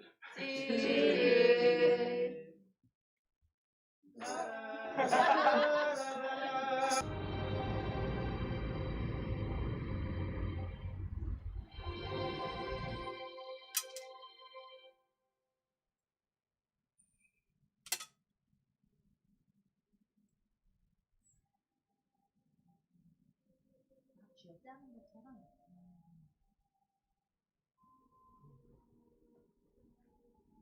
아이고.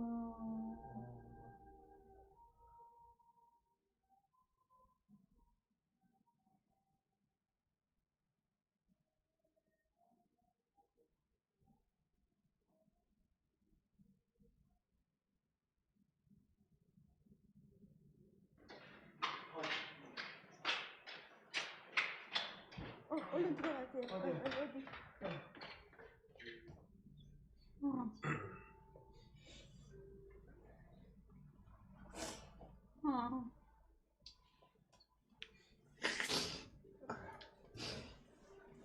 김정자 성도님, 천국에서 만나겠습니다.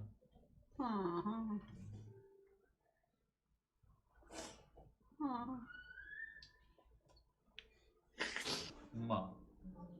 엄마. 야, 이 무정한 사람아. 나를 어떻게 살라고 그래. 엄마. 네, 여기까지만 볼게요. 네. 자, 뭐 마지막은 뭐 다 아시다시피 예, 여러분. 근데 그래도 중환자실에서 혼자 그냥 누가 오는지 가는지도 모르면서 그렇게 혼자서 그 죽음을 맞이하는 게 아니라 어차피 이거 누구나 가는 길이라고 한다면 정말 그렇게 가족들과 함께 체온을 나누면서 이렇게 갈 수 있는 그런 곳이 바로 이제 호스피스라는 곳이죠. 그러니까 호스피스는 죽으러 가는 곳이 아니라 살아있는 마지막까지 존귀하게 살 수 있도록 돕는 곳이 바로 호스피스예요. 그래서 혹시 호스피스를 가게 된다고 했을 때 막 슬퍼하거나 그러지 말고 어차피 가게 되는 길이라고 한다면 호스피스에서 마무리하는 것이 좋다라는 생각을 하시고 알아두시면 좋겠습니다. 그래서 이제 그렇게 해서 이제 호스피스의 이제 그 삶을, 호스피스의 그 돌봄을 같이 보면서 정말 이게 뭐 목숨이라는 영화를 보면은 그 호스피스에서 있는 여러 가지 그런 일들을 뭐 같이 게임도 하고 막 같이 웃고 울고 하면서 그런 여러분 혹시 이제 한번 보실 수 있으면 보시면 좋을 것 같아요. 그럼 호스피스를 더 이렇게 잘 알 수 있을 그런 계기가 됩니다. 자, 호스피스 완화 의료의 그 이용 후기가 있어요. 암 진단을 받은 후 병원에서의 삶은 병과의 싸움으로 인해 치열한 전쟁터 같았습니다. 내가 스스로 할 수 있는 것도 결정할 수 있는 것도 몸과 마음도 황폐해져 갔습니다. 그런데 호스피스 완화 의료 병동은 달랐습니다. 내가 어떤 치료를 할지 선택할 수 있고 나의 말에 귀를 기울여 주셨습니다. 아팠던 통증이 잦아드니 병원 생활 중 나의 삶의 의미에 대해 생각하게 되었습니다. 그래서 호스피스에 대한 기억을 굉장히 이렇게 아주 편안한 기억을 가슴에 안고 평온하게 인정을 하는 이제 그런 것들을 이제 우리도 많이 이렇게 보게 되고 그런 것들을 나눌 수 있었습니다. 자, 소중한 나의 삶, 아름다운 마무리. 이거 바로 연명의료 결정제도입니다. 힘들고 너무나 그 고통스럽게 그냥 연명하다가 중환자실에서 그저 그냥 고독사를 하는 것이 아니라 정말 우리가 하나님께서 주신 우리에게 주신 그 생명을 정말 의미 있고 존귀하게 마무리할 수 있도록 되어진 이 연명의료 결정제도, 연명의료 결정법을 여러분이 잘 이해를 하시고 만약에 사전 연명의료 의향서를 내가 지금 작성하시고 싶다. 뭐 그렇게 한다면 제가 이렇게 도와드릴 수도 있어요. 여기서. 근데 미처 내가 오늘 준비 못했는데 이거를 내가 좀 생각해보고 가족들과 의논을 해보고 그리고 뭐 작성할 때 어떻게 그럼 해야 될까? 예, 그런 것도 궁금하시잖아요. 여러분 가까운 건강보험공단을 가시면 돼요. 근데 갈 때 꼭 신분증을 가지고 가셔야지 돼요. 예, 그래서 신분증 가지고 가까운 건강보험공단에서 작성하셔도 되고 아니면 그냥 여기 왔을 때 그냥 나 작성하고 싶다 하시면 제가 여러분 도와드릴 수도 있고 이건 여러분의 선택의 부분이니까 이제 여러분 편하실 대로 하시면 되겠습니다. 오늘 여러분 어떠셨습니까? 다소 좀 무거운 주제이고 그리고 이 죽음을 얘기하는 게 사실은 굉장히 좀 부담스럽고 듣는 것도 부담스러우실 텐데 그럼에도 불구하고 이 자리에 여러분 오셔서 함께 해주시고 그리고 고개도 끄덕이시고 또 적극적으로 강의에 리액션도 취해주시고 그래서 제가 강의를 진행하면서 좀 저도 보람이 좀 됐던 것 같습니다. 여러분 어떠세요? 좋으셨어요? 네, 예. 그러면 함께 해주셔서 감사드립니다. 제가 그러면 잠깐 기도하고요. 그리고 예, 목사님 나오시겠습니다. 생명이신 하나님 감사합니다. 오늘 희망찬 교회 성도들과 함께 연명의료 결정제도에 대한 마음을 나누었습니다. 주님께서 우리에게 호흡을 허락하시고 또 우리의 호흡을 걷어가실 분도 주님인 줄 압니다. 하나님 저희가 주신 이 귀한 시간들을 잘 선용할 수 있도록 주님 도와주시고 이 생명의 기주감을 통해서 주님이 기뻐하시는 일을 잘 감당하는 우리 희망찬 교회 목사님과 전도사님 그리고 우리 모든 성도들 되게 하여 주시옵소서. 감사드리옵고 예수님의 이름으로 기도드립니다. 아멘. 감사합니다. 너무 감사합니다. 앞서서 첫 강의 때 제가 맡았던 시간과 그리고 윤득형 목사님이 맡았던 시간은 사실 좀 거리를 두고 그리고 그냥 품위 있게 그냥 좀 이렇게 구호적으로 생각으로서 설명할 수 있는 그런 강의라고 한다면 사실 오늘 이런 강의가 정말 어려운 좀 강의거든요. 왜냐하면 실제적인 것들을 이야기해야 되니까 말이죠. 이 그 강의를 잘 감당해 주신 우리 이회원 팀장님 참 감사합니다. 다시 한번 좀 우리 박수하실까요?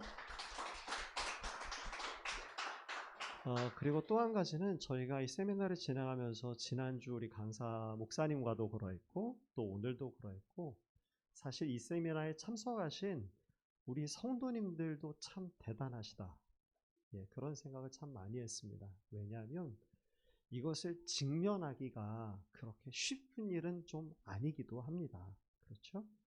그런데 반드시 우리에게 지나가는 일이고 그리고 준비해 놓으면 아름답게 준비할 수 있는 일들이어서 그래서 우선 저에게 그리고 여기에 계시는 우리 성도님들이 우리가 죽음이 무서운 과정 아니잖아요. 그렇죠? 죽음은 우리의 삶과 이어져 있는 그야말로 관문 같은 것들인데 그 과정을 우리가 생각하고 준비할 수 있는 그런 작은 계기가 될 수 있으면 좋겠다. 그렇게 생각이 듭니다. 세미나 3주간 동안 진행되는 가운데에서 함께 참여해 주셔서 너무 감사드리고요. 그리고 가셔서 또 이제 오는 한 주간도 주님 주시는 은혜 가운데에서 승리하는 여러분 모두가 되게 되시기를 바랍니다. 우리 박수로 마치도록 하겠습니다.